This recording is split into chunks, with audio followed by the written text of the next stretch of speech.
sosial untuk kepentingan dakwah. Kita tahu dakwah itu seperti apa. Dakwah itu misalnya seperti Rasulullah dulu dianjurkan dakwah itu, Allah Subhanahu wa taala berfirman, "Ud'u ila sabili rabbika bil hikmati wal mau'izatil hasanah wajadilhum billati hiya ahsan." Ud'u ila sabili rabbika, ud'u la'ayatu menyeru. Artinya fil amr, artinya perintah. Ud'u, suruhlah. Siapa yang disuruh? Rasulullah. Jadi ayat ini turun buat Rasulullah. Ud'u ila, ke sabili, jalan rabbika, ke jalan Tuhanmu, ya. Ud'u ila sabili rabbika, dengan apa? Bil hikmah, dengan hikmah. Bil hikmati wal mau'izatil hasanah, dan mau'izatil hasanah, nasihat. Pakai hikmah, pakai ilmu, pakai nasihat. Wajadilhum billati ya ahsan.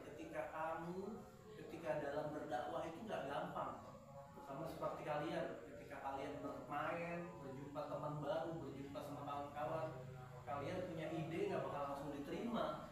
Tapi apa? Ada yang menolak, ada yang menerima, ada yang kalian diperdebatkan, dipertanyakan, kenapa harus begini, kenapa harus begitu. Ya, Rasulullah juga dulu seperti itu, ketika mengajak kepada kebenaran, mengajak kepada kebaikan dengan cara yang terbaik, dengan menasehati. Lalu apa? Ada orang nanti yang akan menyangkal, ada orang yang akan menolak. Ya, dia nggak mau ikut, atau dia mau ikut tapi dia mau tahu dulu, ini maksudnya apa ngajak begini? Aku udah punya Tuhan yang patuh, Tuhan baik, diem lagi, aku tinggal minta, kasih makanan saya tinggal minta, katanya. Kalau Tuhanmu seperti apa? Akhirnya terjadi apa? Perdebatan, terjadi diskusi, terjadi pertanyaan satu sama lain. Nah itu Rasulullah akhirnya terjadi debat. Wajadilhum billati ya ahsan, dengan cara yang terbaik. Nggak ada orang nanya dijawab pakai nada kasar. Kamu nggak? Kenapa begini? Ada yang tadinya mau disuruh kepada kebenaran, orang menolak, nggak mau kan? Oh, ternyata dia ngajaknya begini, tapi nggak ngajaknya dengan apa? Dengan cara terbaik, ya, dengan diskusi, dengan bermusyawarah pada hal-hal tertentu. Nah itu apa akan berbekas. Terus juga Rasulullah dulu tuh dakwah beliau udah melakukan dulu. Ya di sini ada nih Rasulullah yakin. Nanti ini enaknya dibaca dari awal kayak gini. Ini tentang sejarah bagaimana Nabi, ya Nabi itu sejarahnya, tentang Nabi itu dilahirkan, bagaimana Nabi hidup dengan siapa, terus perangan Nabi hidup dengan kaum Yahudi di Madinah seperti apa, macam-macam bisa ada tanya jawab. Nah kita secara umum saja. Nah jadi dulu Nabi itu dakwah, Nabi udah melakukan dulu, ya. Nabi tidak dakwah, misalnya dia ngajak tapi dianya nggak praktek, mustahil. Nabi itu udah mempraktekkan dahulu, ya. Tunggu sini Bu, di sini Bu. Nabi itu udah mempraktekkan dahulu, udah mengerjakan. Sama seperti kalian, kalian mau ngajak orang tapi nggak pernah mengerjakan dulu, orang mau nggak? Ya misalnya Teguh nih, Teguh diajak, ayo Bu, sholat, Teguh ngajak sholat yang lain, tapi Teguhnya nggak sholat, mau nggak? Nggak mau lah, kayak dia nggak sholat, ngapain ngajak sholat? Ngajak ngaji, ayo ngaji di sana di majelis, sampai majelis Teguhnya nongkrong di situ, kalian suruh ngaji, nggak mau. Tapi Teguhnya ngaji juga, sholat juga, pasti kalian juga diajak mau. Jadi kalau menyuruh orang tuh dipraktekin dulu. Nabi itu dulu gitu, dipraktekin. Orang suruh diajak untuk agar membantu satu sama lain, ya. Wa ta'awanu 'alal birri wat taqwa, bekerja sama dalam kebaikan dan ketakwaan. Nabi sudah praktek duluan. Nabi praktek, udah sholat duluan, sholat sunnah dulu seperti apa, ngajarin istrinya sholat jamaah dulu. Jadi belum itu sholat jamaah, nggak mau orang. Nabi ngajak keluarganya dulu. Waktu saat itu cuma ada siapa? Siti Khadijah, ya. Terus ada Sayyidina Ali, karena diutus sama Rasulullah kan, baru nanti punya anak namanya Siti Fatimah. Baru nanti akhirnya udah didakwain keluarganya, karena Nabi itu bertahap. Kalau tadi diperintahkan kudu ila sabili, dakwahnya tuh harus seperti ini namanya metode, cara. Nggak sembarangan, ada tata caranya, ada metodologinya. Nah dakwahnya juga nggak langsung keluar ke keluarganya dulu. Wa anzir asiratakal aqrabin. Jadi memberikan peringatan kepada keluarganya yang terdekat dulu, orang-orang dekat dulu diceramain, dididik dengan baik, baru habis itu diajak yang lain, sahabat-sahabatnya, ya kan, sahabat-sahabatnya diajak, disuruh bagaimana cara berbuat baik, bagaimana cara berakhlak, terus kan kalau diambil orang kafir kayak gimana, sikapnya seperti apa, kalau orang kafirnya masih begini nabutin doang, ya kita nggak apa-apa ya. Tapi kalau orang kafir udah melakukan hal-hal yang betul-betul menghancurkan harga diri kita, menghilangkan hak-hak kita, melakukan kezaliman terhadap kita, ente mau diem aja digituin? Enggak. Nabi juga mengajarkan bagaimana harus berani, bagaimana harus tegas. Ya.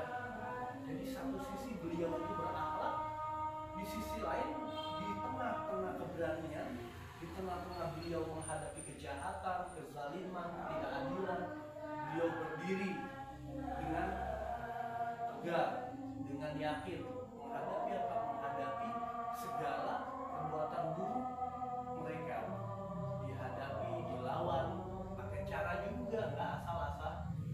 Nah makanya ketika kita bagi Nabi seperti itu, Nabi punya cara, punya metode, ya.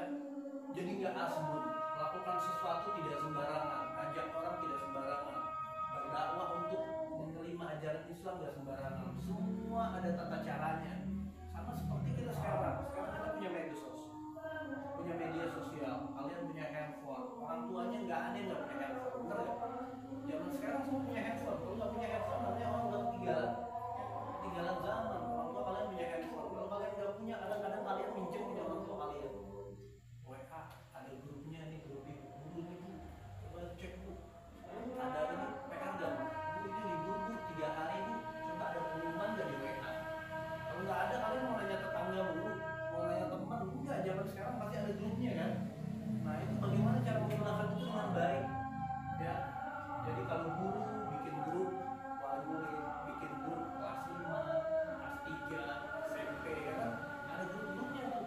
Nah di situ nanti orang ada yang mendakwahkan, ada yang mengajak kebaikan, ada yang ngasih tugas-tugas PR, nanti kalian dicek, nanti orang tua kalian ditanya. Nah kalian di situ nanti akan tahu bagaimana cara menggunakan. Ini punya medsos digunakan cuma buat nonton doang, buat hal-hal yang nggak baik, misalnya kan rugi. Jadi apa? Rugi uang, rugi pulsa, rugi waktu. Tapi kalau kalian bisa memanfaatkan dengan baik, ya, besok kita akan bisa cara seperti itu. Memanfaatkan dengan baik. Dipakai buat apa? Buat kebaikan. Ya, berbuat baik itu tidak hanya mengucapkan sesuatu atau mempraktekkan di depan teman-teman. Tapi di zaman sekarang orang bisa berbuat baik ketika dia jauh dari orang lain. Ya, misalnya apa? Misalnya waktu itu ada kejadian, ya, saya mau naik kereta api, ada anak kecil yang mau ketabrak kereta api, ditolong sama satpam, ya, berarti satpamnya berbuat baik gak? Menyelamatkan anak kecil hingga tidak tertabrak kereta api. Akhirnya videonya diupload viral, satpamnya dapat hadiah, dapat penghargaan, dipuji banyak orang, dikomentaris sama netizen. Itu siapa coba minta nomor teleponnya? Dia punya rekening bank gak? Punya dana gak? Ada orang seneng berbuat baik. Sama seperti Teguh sama kalian nih yang live-nya sholawatan, banyak yang suka, kan dapat tuh sesuatu hadiah ya dari orang. Nah akhirnya satpam itu dapat uang. Berarti kita berbuat baik gitu. Berbuat baik karena bikin viral. Tapi kalau dia berbuat baik menolong orang nggak ada yang rekam, dia akan terkenal nggak? Nggak ada. Dia nolongin anak kecil ya udah lewat, ya kan? Cuma lari selesai, cuma ditonton sama orang yang di stasiun. Tapi karena video dia kita rekam di upload, akhirnya videonya jadi viral. Penontonnya ada yang 4.700.000, ya kan? Yang 4.700.000. Akhirnya TV ngambil semua. Oh di TV One, Metro TV, di iNews, semua berita TV ada video itu. Judulnya apa? Satpam aksi heroik satpam stasiun menyelamatkan bocah yang hampir tertabrak kereta. Dapat penghargaan, dia diwawancara. Baik nih.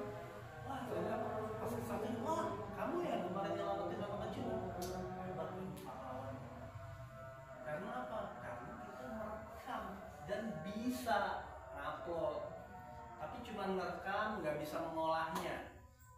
Rekam aja, judulnya apa? Satpam nolongin bocil. Agak masuk judulnya. Kita pikir dulu kalau mau upload tuh. Oke. Aksi heroik menolong, menyelamatkan anak kecil. Wah, dari judulnya orang udah seneng melihatnya. Wah, apa nih? Diklik langsung. Tapi kalau judulnya nggak bagus, berarti apa? Dia nggak tahu metode bagaimana bikin video biar rame, ya kan? Walaupun kalian berbuat baik,